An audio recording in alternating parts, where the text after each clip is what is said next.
dapat lang malaman mo. Kahit di kita mahingi dyan sa boyfriend mo, konting oras tumatawag ka sa number ko. So yun, panibago na namang gagawin sa mga motor. Ngayon, dito yung Aerox ng tropa natin, si Jason Victores. Linend niya sa atin tong motor niya na Aerox V2. Ayan. Pinahiram yung motor sa atin dahil may pinapagawa siya. So itong Replica Pro na pipe is papalitan natin ng Cardinals Racing na pipe. So sa mga hindi nakakaalam, may Cardinals Racing na pipe for mga scooter. At ito siya. Yan. Dadali natin yan ngayon sa Re-Elbow kasi ito fit for NMAX V1. Pero motor ni Jay is Aerox V2 kaya hindi fit. So ang gagawin natin, papare-headers lang naman. Mayari kasi kailangan i-bend yung headers nito para pumasok doon sa motor na Aerox V2. So papagawa natin ito ngayon para ma-fit.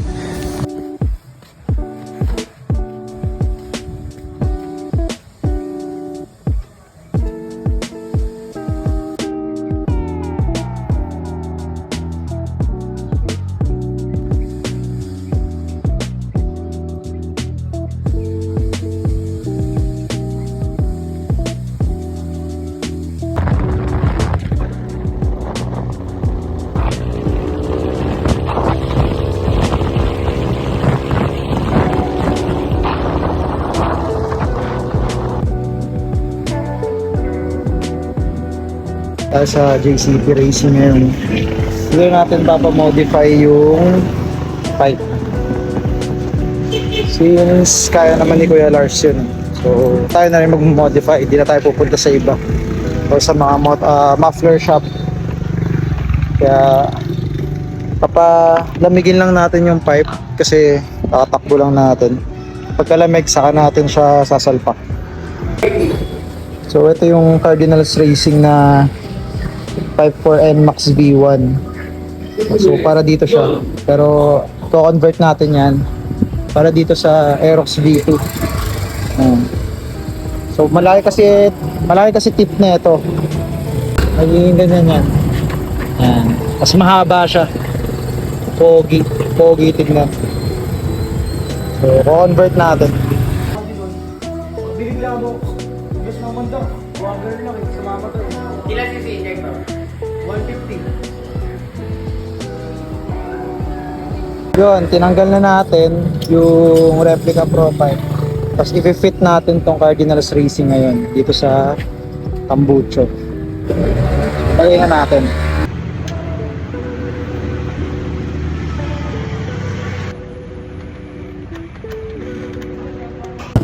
Yan, parang magiging ganun siya.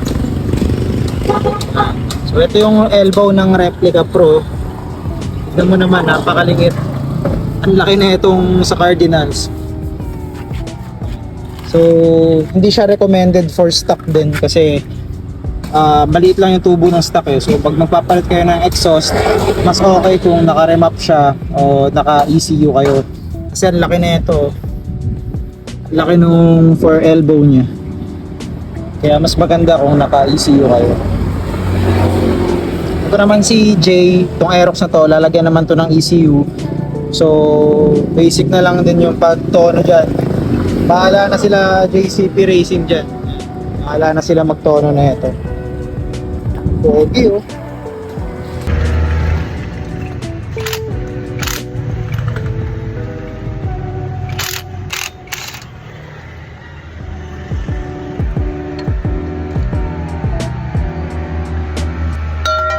You stupid.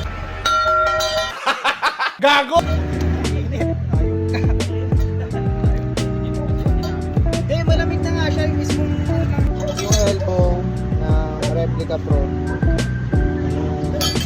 Ito naman sa Cardinals.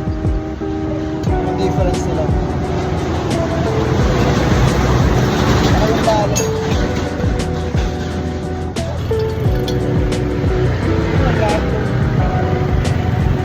Gayo. Yan si Kuya Larry. Motor yan. Pang NMAX V1. Pang sayo. Baka pwede yung putulin dito. Kaya Basta magaya natin Kuya Larry. pinipitin ko. Meron tayo dito, taga TIP din. Ayan. Lloyd. Boss, taga saan ka? TIPQC. Pag mga TIPQC, matutulin talaga yun. Nagpatono siya, lumakas daw. Ang tinuturo ni Kuya Lloyd paano i-operate yung M5 na may billing.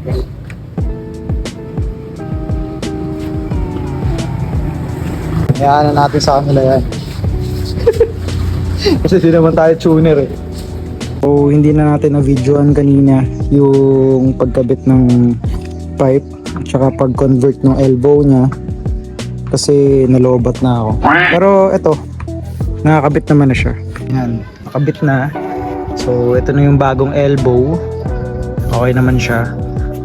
I-sound check natin siya ngayon.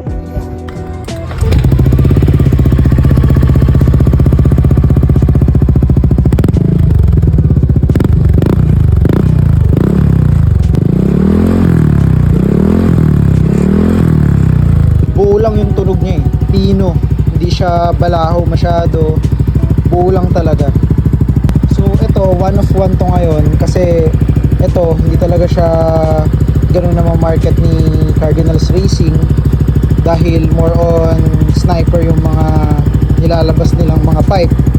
So ito, good for NMAX V1 to. Converted to Aerox V2 kasi Aerox V2 tong motor ni customer natin ni Jay. So kung hindi NMAX V1 yung motor nyo, magkakaroon tayo ng reheaders or re-elbow para pumasok tong Cardinals Racing na pipe.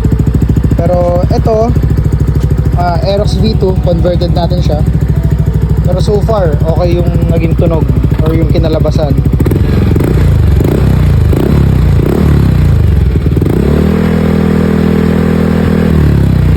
I-ride test natin siya.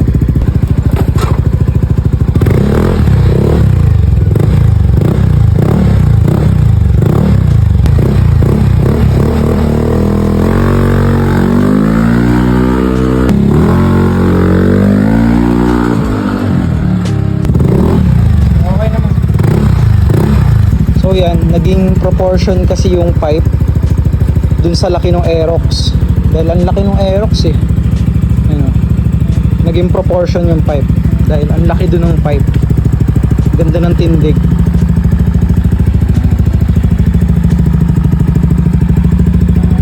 Diba ang pogi? Pogi niya. Diyan si Jay. Yun yung gamit niya yung click. Okay, testing mo pre. Susi. Ay, ito pala. Dito lang di sumakto eh, no? Hindi talaga sakto kasi pang NMAX B1 yun. Pang NMAX yun, ano? Oo.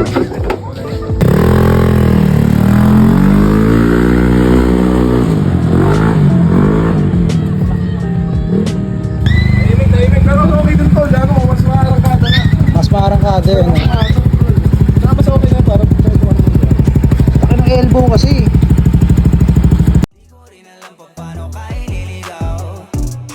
Ba't ganyan ka makasigaw? Di ka ba makatunog? Ikaw tong ayaw bumitaw. Bitch, di ka pwedeng dumikit kasi kahit anong pilit mo'y tablado yung landi mo. Yeah. Shit, baka meron tayong pics dyan sa cellphone mo. Delete mo na yoko ng ma-issue. Yeah. Naiintindihan mo ba ako? Alam mong di ito kasama sa plano. Kung anong meron sa ating dalawa, tago mo na lang, malabo talaga. Pwede ba tayong magkita? Ayos lang kahit sobrang bihis. So yun, personal review ko dito sa Cardinals Racing exhaust converted to Aerox V2 is parang mas lumakas yung torque niya. Pero syempre, hindi naman natin siya deny, no? At wala naman tayong ibang modification na ginawa dito. Yung exhaust lang. Kaya feeling ko lang naman na nagkaroon ng improvement in terms of torque compared dun sa Replica Pro na maliit yung tip na dating nakalagay dito sa Aerox V2. Pero syempre mas maganda kung i-dyno natin siya at mapalitan ng ECU. Then kung magkaroon ng budget si Jay at mapamodify niya yung engine niya, lagyan ng cams or mag-upgrade ng block, mas okay kasi ang laki ng tubo na ito compared dun sa Replica Pro na medyo maliit yung tubo niya kasi for stock lang naman yun. Pero may mga ganun din si Replica Pro, ganyan. Pwede kang magpasadya dun sa Replica Pro mismo na ganyan kalaki yung elbow. Pero so far, yung tindigan niya kasi nag-fit or nag-blend kung gaano kalaki yung Aerox V2. Dahil ang laki din yung Aerox V2 eh. Kaya ganda.